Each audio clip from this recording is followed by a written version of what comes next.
This is a Dell Inspiron M5010 laptop. This came out of a dumpster, and they threw it away. Wasn't sure why, but anyway, we're going to try to find out what's wrong with it here.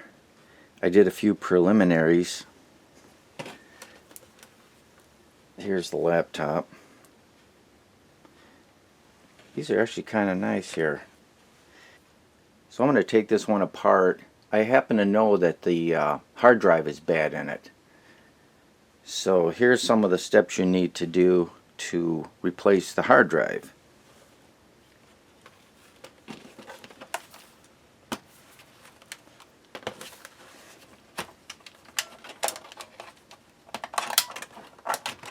Remove the battery. That's the first thing you do.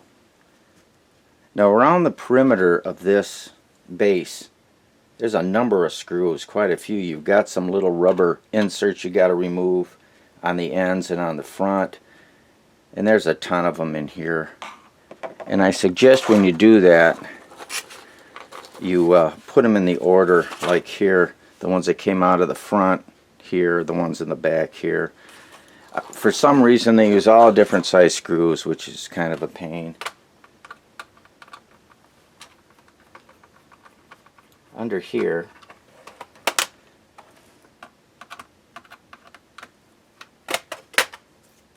you find the memory. Sometimes you find bad memory sticks in here.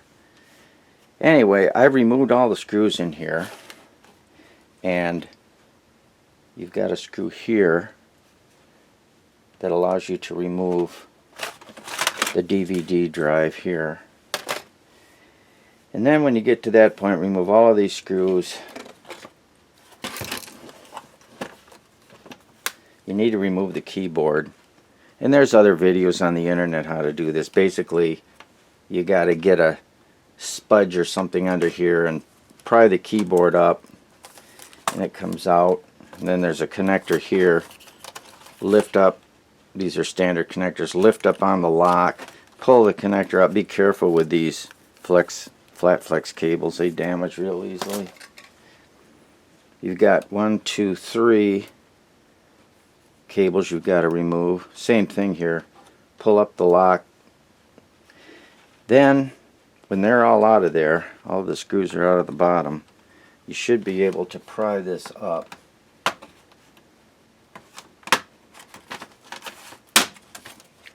And then this section comes out. Now you see the motherboard. Over here is the hard drive. You see where it says caution on it. I had already taken this out, put it on another computer, and used Crystal Disk Info, and found out that this drive is bad here. So we're going to replace this drive, and it basically just pulls out. Standard SATA connector there. While you're at it, check and see if a lot of times the fan and the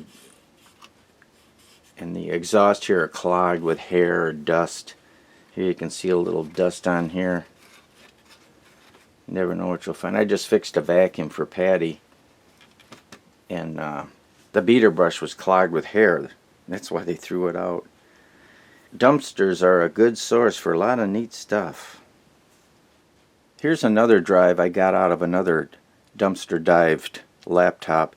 This is a Toshiba 320 gigabytes, and I checked this one on Crystal Disk Info, and this one only had like 900 and some hours on it, so it's a fairly good shape hard drive. So I'm going to put that in this laptop, and then we'll go from there. That's all you got to do. Now you just reverse the process.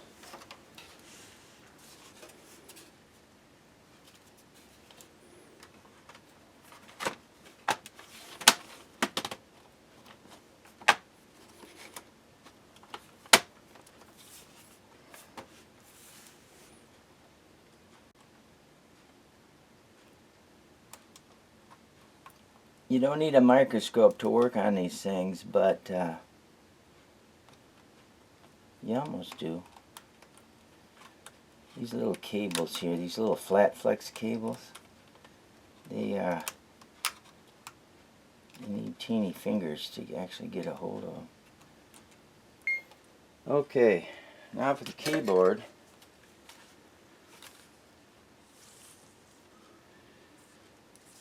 Okay, keyboard next.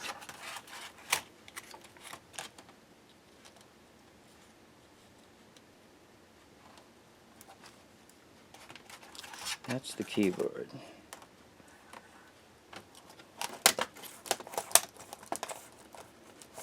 And then that just snaps in place like that.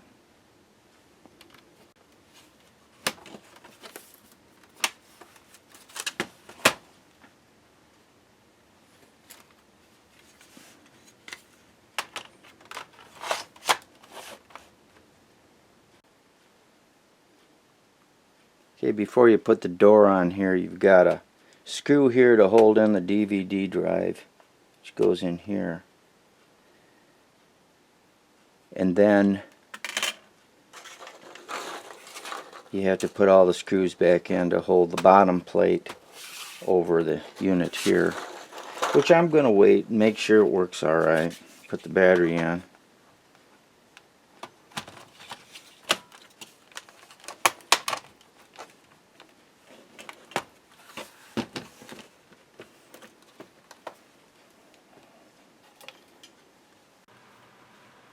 Of course, you can't put Windows on this machine because Microsoft wants to sell you a new operating system that won't work on any of your older computers, and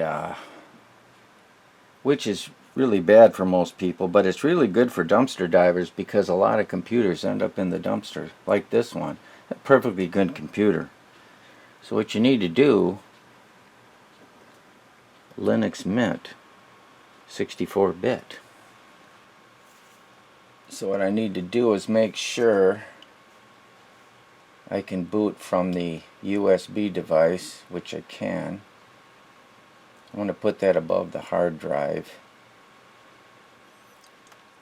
Okay, we're going to first boot priority, we're going to boot from the USB device.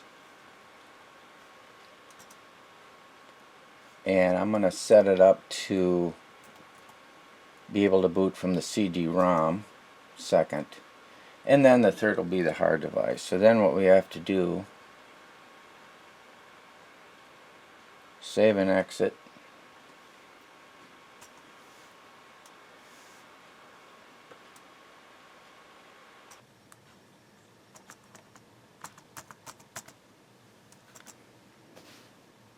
Okay, I install Linux Mint on this laptop.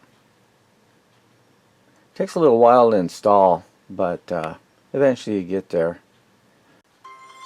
Has a look of Windows also. Reminds me of it. And here's your applications here. A lot of different things you can do. I really like Gparted. I use that all the time with working with hard drives.